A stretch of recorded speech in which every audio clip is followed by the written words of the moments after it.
जानेंगे कोशिका चक्र के बारे में। सबसे पहले आप सभी को बता दूं कि कोशिका क्या होती है। कोशिका किसी भी जीव की संरचनात्मक और क्रियात्मक इकाई होती है। अब ये कोशिका जीव शरीर में किस तरीके से वृद्धि करती है, इसके बारे में हमने आज की वीडियो में देखना है। देखिए, कोई भी कोशिकाएं अपनी संख्या बढ़ाने के लिए विभाजन की क्रिया करती है, यानी कि कोई भी कोशिका, अगर एक कोशिका है, वो अपने आप को दो बराबर भागों में विभाजित करती है। लेकिन ये इतना भी आसान नहीं है। विभाजन करने से पहले वो अपने अंदर जो भी उसमें जीनोम स्थित होता है या उसका डीएनए होता है, उसका द्विगुणन करती है। अर्थात हम ये कह सकते हैं कि कोई भी कोशिका विभाजन होने से पहले अपने आप को तैयार करती है। जैसे कि हम इसको एक एग्जाम्पल से समझ सकते हैं कि आपने घर में देखा होगा कि अगर बंटवारा होता है तो यहाँ पर सामान जो भी होंगे, जितने भी घर के सामान होते हैं, उनको दो बराबर भागों में विभाजित कर लिया जाता है ना।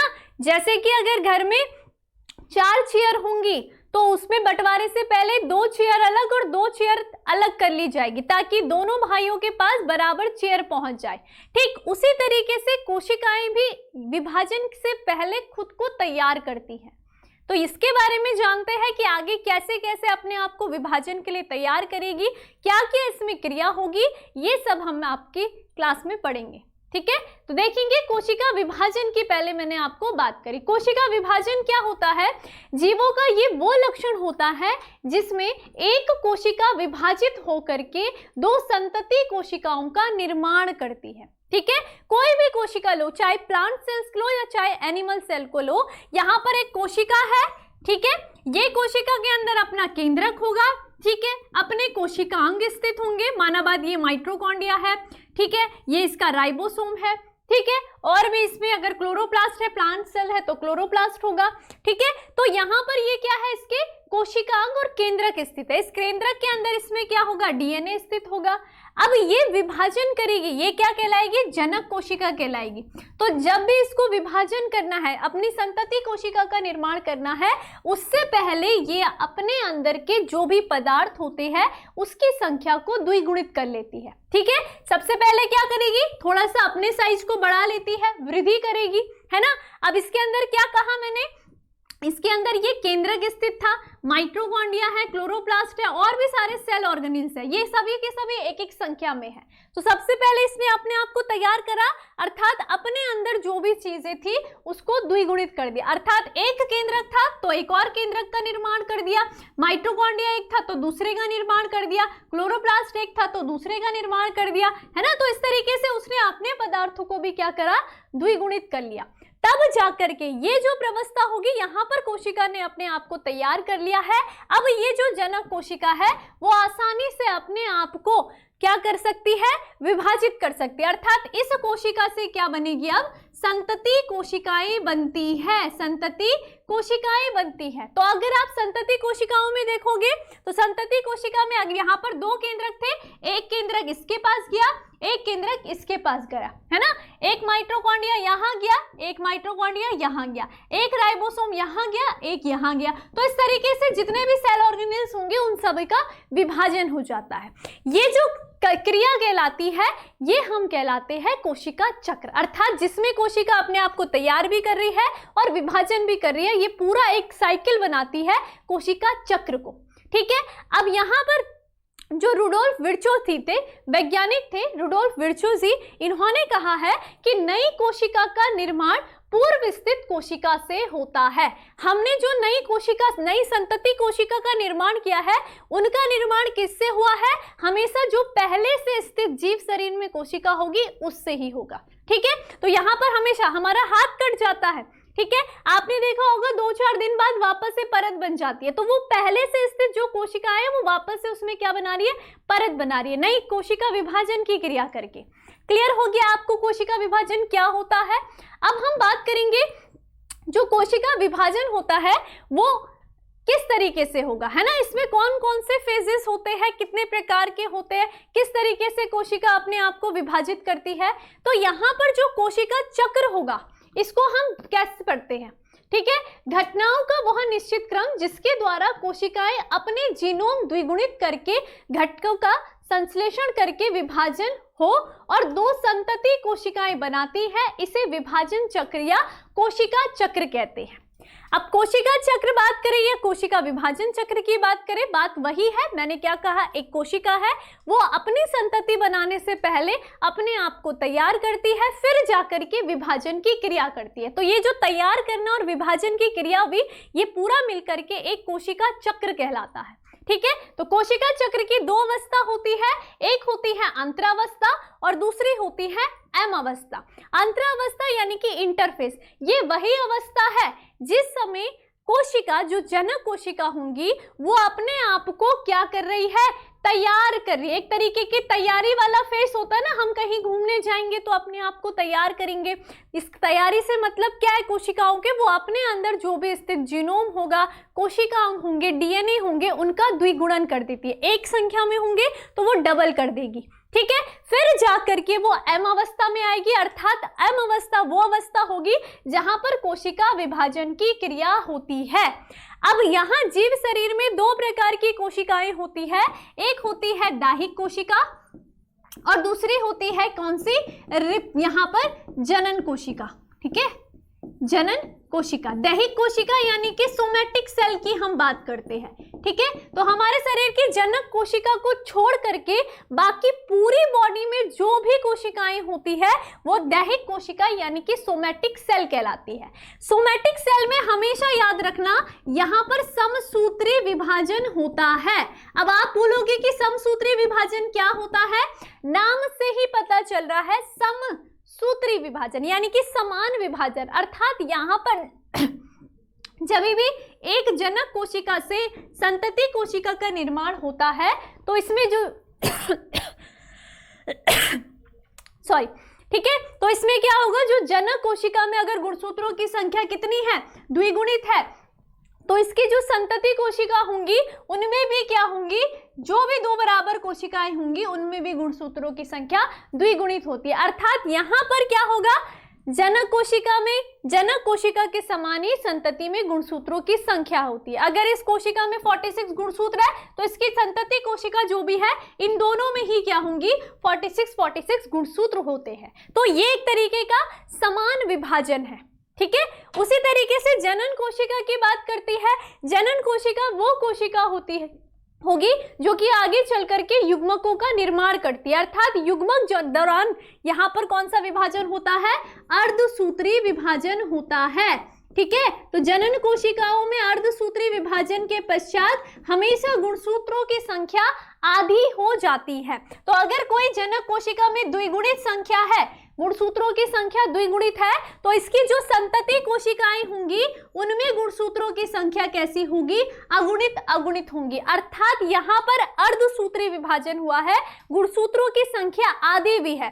द्विगुणित संरचना थी तो उससे जो संतति जो कोशिकाएं होंगी उनमें आधे आधे गुणसूत्र चले जाएंगे, विभाजित हो जाएंगे गुणसूत्र। ठीक है, तो इसको हम अर्धसूत्री विभाजन कहते हैं। ये किस में आ जाएगा, एम फेस में आ जाता है।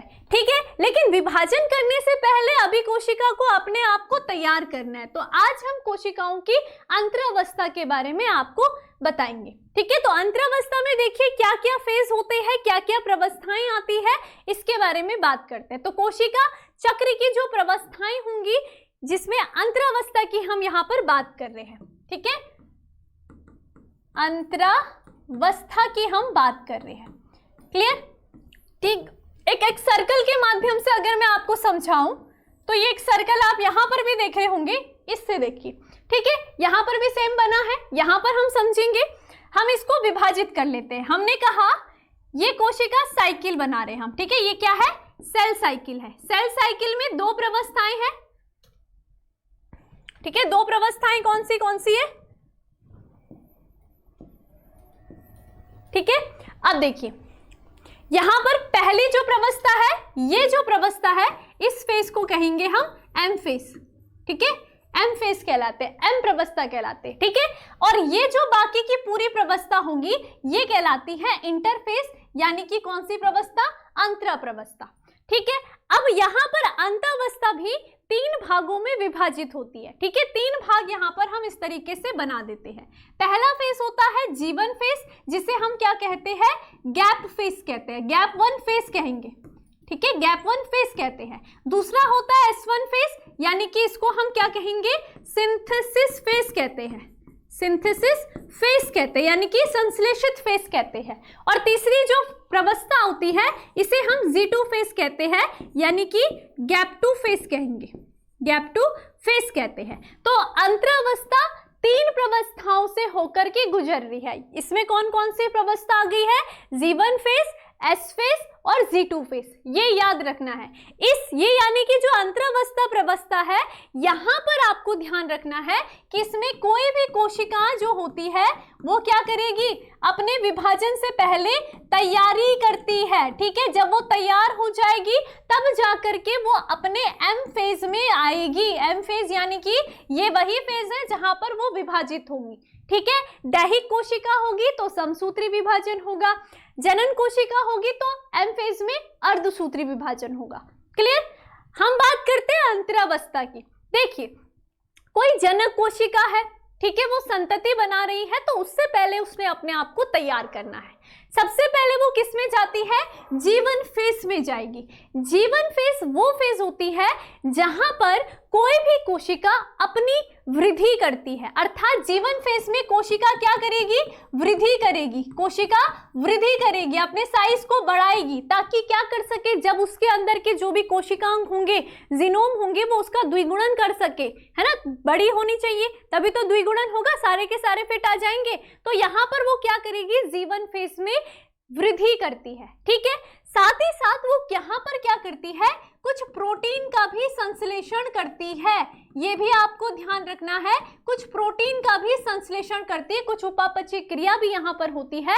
और साथ ही साथ यहाँ पर वो क्या करेगी, कुछ कोशिकांग जो होंगे, सेल ऑर्गेनेल्स जो होते हैं, उनका भी क्या करेगी, द्विगुणन करती है। तो यहाँ पर G1 फेज में इतना काम कोशिका को करना है। ठीक है, उसके बाद फिर कोशिका कौन से फेज में पहुंचती है, सिंथेसिस फेज में।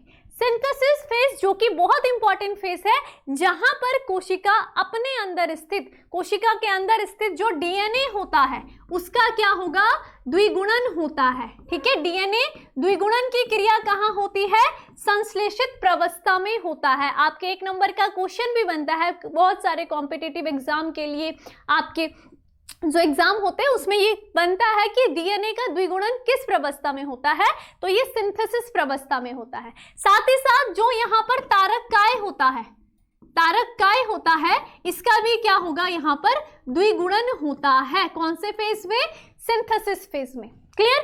उसके बाद कोशिका जैसे ही, अभी कोशिका ने क्या कर दिया है, अपने अंदर जो प्रोटीन था उसका द्विगुणन कर दिया है, पहले तो वृद्धि करी, फिर अपने अंदर जिससे जो भी कोशिकांग थे उसको द्विगुणित कर लिया। ठीक है, उसके बाद उसके अंदर जो डीएनए था उसको भी डबल बना दिया।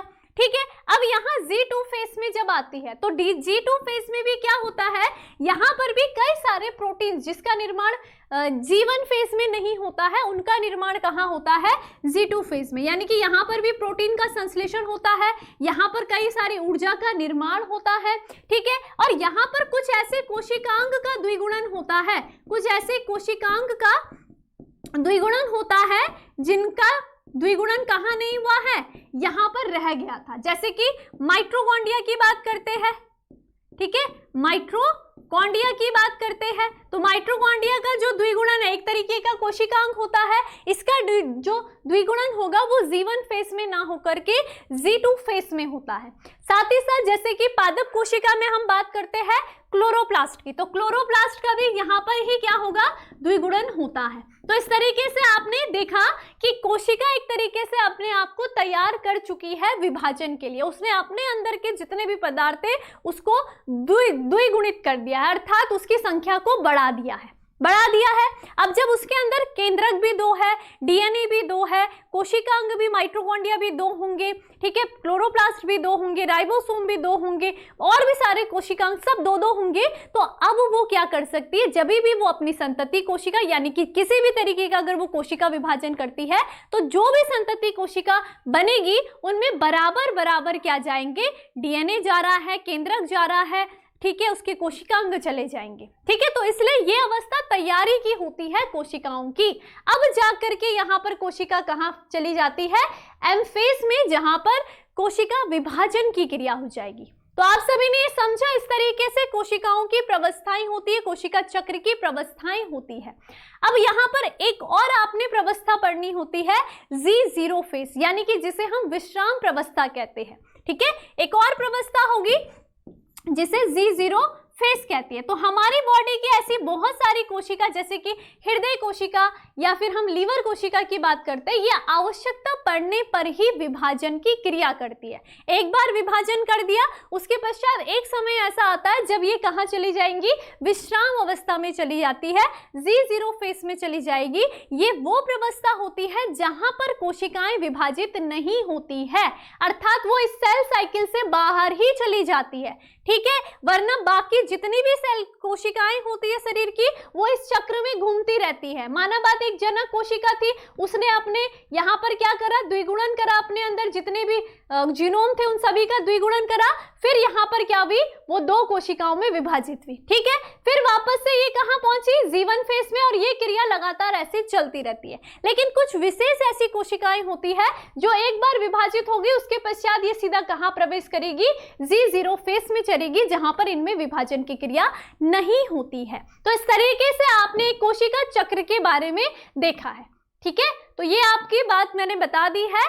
Z1 फेस उपापचयी रूप से सक्रिय प्रोटीन और आरएनए का संग्रहण करेगी, बहुत सारे प्रोटीन का संश्लेषण करेगी। ऐसा अवस्था में डीएनए का संश्लेषण, द्विगुणन होता है। ठीक है, Z2 प्रवस्था में कोशिका वृद्धि, प्रोटीन और एटीपी का निर्माण होगा और बहुत सारे अन्य कोशिका अंगों का भी द्विगुणन होता है। Z0 प्रवस्था कौन सी होगी? कोशिका विभाजन की Z0 अवस्था वो अवस्था होती है जिसमें कोशिकाएं कोशिका चक्र से ही कहाँ चली जा रही है? सीधा बाहर आ जाती है, और इसमें कोशिका विभाजन रुक जाता है तथा कोशिका अविभाजित अवस्था में आ जाती है। तो इस तरीके से आपने देख लिया कि कोशिका विभाजन की कौन कौन सी प्रवस्थाएं होती है। तो इस तरीके आपको याद रखना है, कोई भी कोशिका इस तरीके से अपनी वृद्धि करती है और अपनी संतति कोशिकाओं का निर्माण करती है और जीव शरीर में एक वृद्धि की क्रिया करती है। धन्यवाद।